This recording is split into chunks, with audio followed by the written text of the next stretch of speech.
Sojourn with the Lord.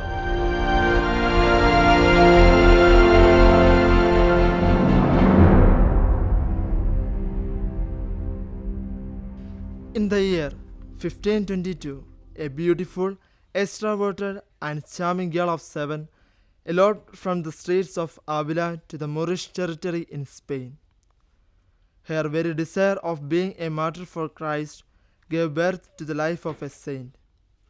Even though she was not able to be a martyr at the age of 7, later, at the age of 21, while entering in the four walls of convent, she gave herself to be a martyr for Christ. By giving up all the worldly desires, by sacrificing all the physical thirst, Teresa gave herself and became Saint Teresa of Avila. When one tries to deny oneself and forget the self, there is death of the self and the birth or manifestation of Christ. The death of the self results in the birth of Christ. Every Christian's call is to die to the self.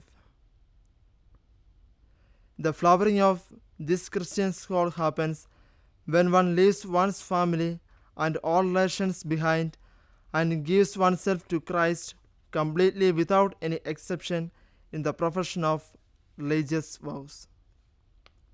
Today, Jesus tells us that He is God not of the dead but of the living. He does not reign in the ones who die for the self but die to the self.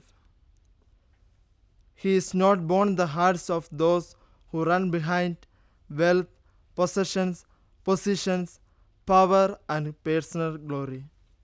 Instead, He is born in the hearts that forget the self and live for the other. It is for them that Jesus is alive and active. For all others, He is only an imaginary or a social reformer, dead and gone. It is only for those who forget the self that the cloak of true glory and wholeness is vested. While moving into the lives of disciples, the death of Simon and the birth of Peter happened at the seashore when he left his net and followed Jesus.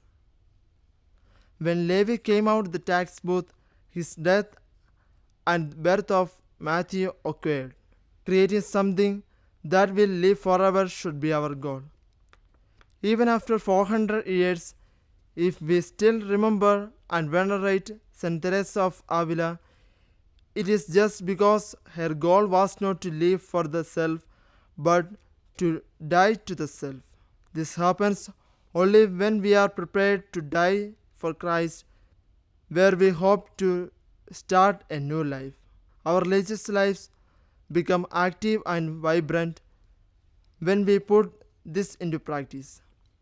Only by dying to the self we can make our professed lives an experience of glory and the advent of glory of Godhead in our lives.